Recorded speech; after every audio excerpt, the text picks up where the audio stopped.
Hey everyone, Meticulous Maynard here. Welcome back to the shop. Today we're actually going to be changing gears a little bit and focusing on a relatively new project of mine. I do have some plans to get back to working on the Maslow in the future, but those will be coming a little later. So that really brings us to the new project, doesn't it? This is my 2007 Subaru Forester XT. This is actually one of the ones with the WRX motor in it. This particular one has the 4-speed automatic in it, which is alright. I mean, obviously I love manuals, but for day-to-day driving it actually works out pretty well. I bought this car with the intention of making it my daily driver, and on the first couple inspections everything seemed fine, shocks, brakes, all that goodness. But as I started to drive the car, I've noticed that there's been a couple of problems that have come up. And I've ended up having to do a whole bunch of work on it already. I've had to go in and do some electrical work with the battery and alternator. I've had to be troubleshooting this weird misfire on cylinder 4. At this point, I think it's probably a vacuum leak going to the brake booster, so that's going to be one of the things I tried to take care of while it's in the shop right now. Let's see here, what else? I did also have a blown turbo. It was blowing oil down into the valve train, so that was not really good. I've done front and rear king springs on this, stock ride height, but a little firmer, able to carry a little bit more weight because I also put a trailer hitch on this. I have a small little trailer that I pull around with the car as well. You know, the basic Home Depot runs and utility, cleaning up yard waste, that kind of stuff. Front sway bar I've done. I've swapped it out from the 07 headlights to the 08 blacked out headlights. Plan on doing the same in the back at some point, but you know, money's a little tight right now. But she's kind of been immobilized for the time being, because as I was driving her this winter, I started to notice kind of a foul gas smell coming into the cabin and even around the car. And when I put it up on the lift at work, I did notice that the fuel lines going into the body in the back were starting to rot through. And I was also noticing when I was looking under there that there was a lot of body rot and other things starting to creep in. So I decided to take her off the road for the rest of the winter. Things are almost to springtime now here in New England. So when I'm done with her, I won't have to worry too much about salt and snow and such.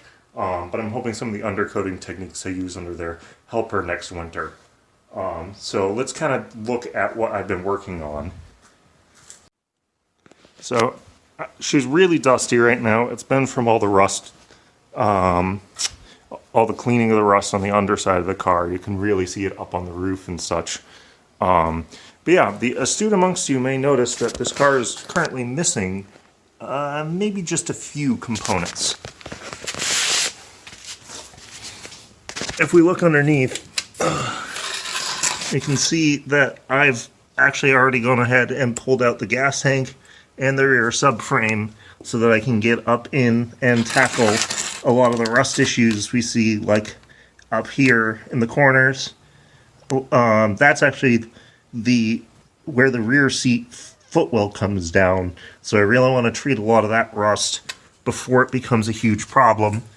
I did find in a couple of places, let's bring the light over. So this here is actually the body hole going from the interior to the exterior of the car for the brake lines.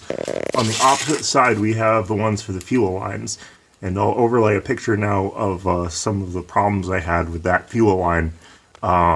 Even coming off the car, when I was removing the gas tank, the lines were so rotted that they snapped on me and started pouring fuel out. So it was definitely time to get those redone. And I've actually pulled both lines through, and I'm trying to clean up this metal because this is now so pocketed and rotted out that I'm actually going to have to cut out a bunch of this rot and put in new panels. So I can see, like around the fuel tank viewing windows, that there's a little bit of rot happening, and it actually is really thin right here, but that's not the worst thing. On the other side, there definitely is a bit missing there, so I'm going to have to patch that. But the majority of this actually looked way worse when I had it on the lift and I had yet to wire wheel a lot of this off. So I'm just going to go in with the detail wire wheels right now and just kind of get all the inside areas just before I start welding everything.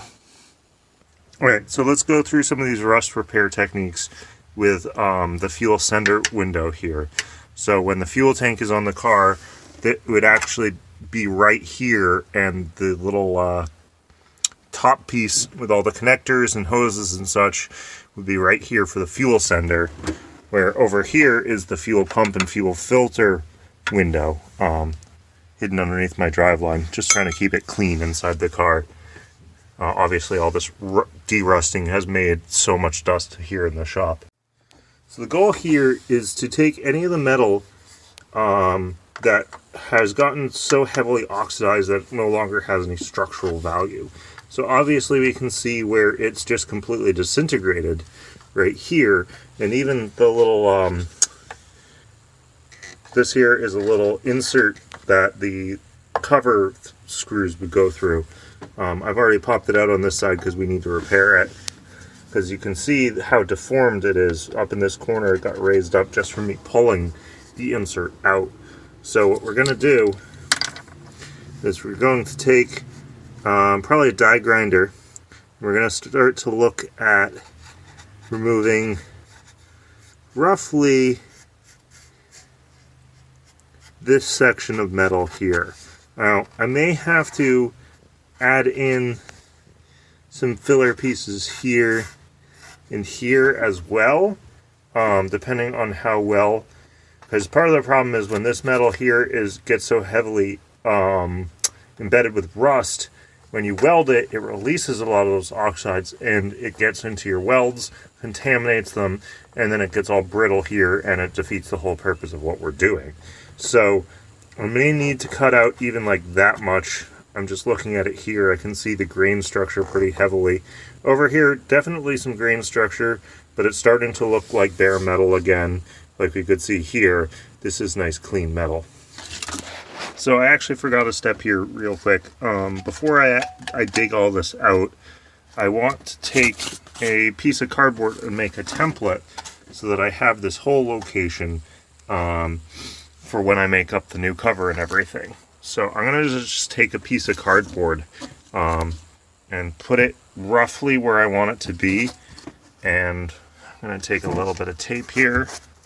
And just one second. There we go. With some movie magic, I got just some pieces of tape here to keep the cardboard from moving around too much. Now we're going to take our Sharpie and go down below.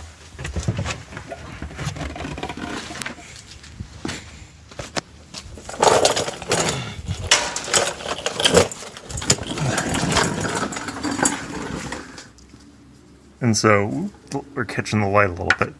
This is that piece of cardboard above us. So what I can do is trace out roughly our hole, and then take this hole here, kind of just draw it in.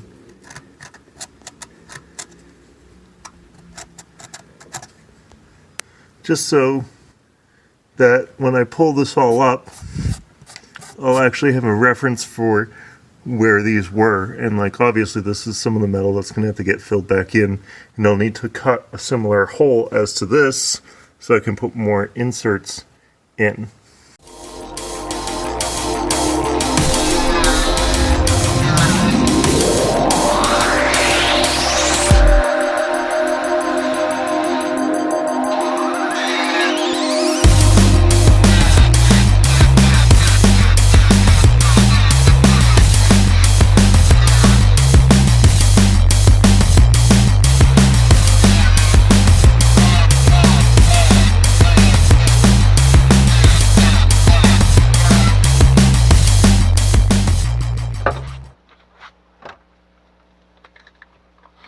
So this now opens it up. Now we're past a lot of that rotted out metal, and I know this looks like a pretty rough hole, but now I'm going to come in with a file, clean up some of these harder edges, and then we'll grab our template piece and scribe in where I cut out everything. So for this task, I'm actually going to use a selection of different files. A rat tail file is always really useful for getting any of the tight spots. Your classic half round file. I can't find my full size one, so I'm just going to use a little bit here. And then I've got my favorite here that's both a standard and a double cut. And this is really good for just coming in and hitting stuff. And it's funny because you'd think you'd need it to be pretty aggressive, but really all we're doing is we're going to take off any of the sharp edges and try to get this all smoothed out, and that'll make it easier to weld.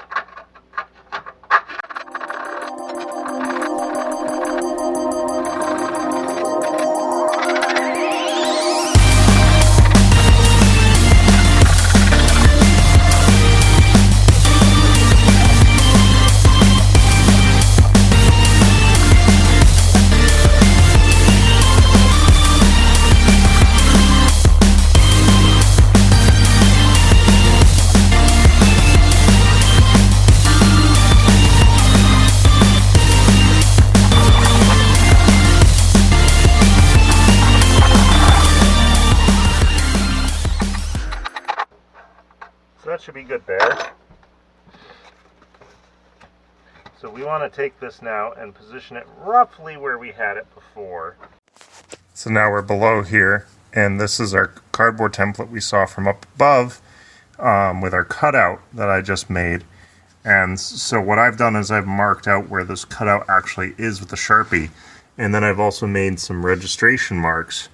That way I can line everything up really well. Okay, so now that I've got the rust cut out on this window, I'm going to work on the two up in the front. I guess my respirator is over that one. But to do that, first, I got to get the interior out. So just give me 1 second and we'll get that all taken care of. Okay, so the seats are out. I've actually just taken all the carpet liner here and kind of balled it up and pushed it towards the front. I don't need to fully remove it, I don't think. I'm just trying to get it out of the way.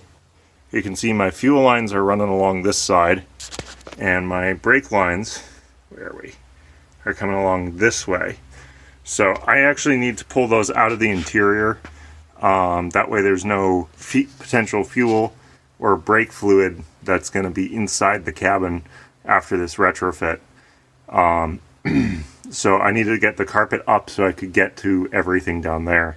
Kind of crazy to see this car all stripped like this though. So yeah, the next thing I'm going to do is I'm going to start looking at how these lines are run. If we look, for example, here's my brake line. This is that grommet that goes through. There's a wiring harness here in the way. That's the fuel tank wiring harness, and I think the ABS speed sensor's in there too. We can see how chewed up that edge has gotten, so this really does need to get it fixed up, and I'm just going to cover it up because I'm not going to use it. So we got our brake lines running like this. They go all along, past all these connectors here, going up and under. So I don't know if I'm going to be able to get to those or not up in the front, but that's going to be my goal, is to try to get those out and ready for doing the welding here. Okay, so we got these lines out now. I actually just cut it all the way up to those. I'm going to leave this one in place because there's so much in the way in the engine compartment here. Like the lines go back that way somewhere. So I do think that I'm probably going to be pulling that brake booster at some point because I think it's got a vacuum leak. So that might help the motor run more stable. And the brake pedal just kind of feels weird. So I'm thinking maybe while I'm doing all the other brake services, because I'm going to have to bench bleed the master cylinder anyways, pull all that out. I'm going to have this whole area open. Once I'm doing fuel lines, the intercooler will come off and such. So I'll have plenty of room to work then. And at that point, I'll reach in and try to route these guys out. I did have to throw a rag down because I got fuel freaking everywhere in here. which means I actually need to hold off for a little while with the welding until all the gasoline evaporates, because the last thing I need is to start a fire right now. So I think this makes probably as good a time as any to wrap up this episode. So in our next episode, we'll focus on making patch panels for here and also down here. And I'll also cut out the rust in the top spot. So make sure to like, share, and subscribe. Get a notification for when the next episode airs. I'll catch you guys next time.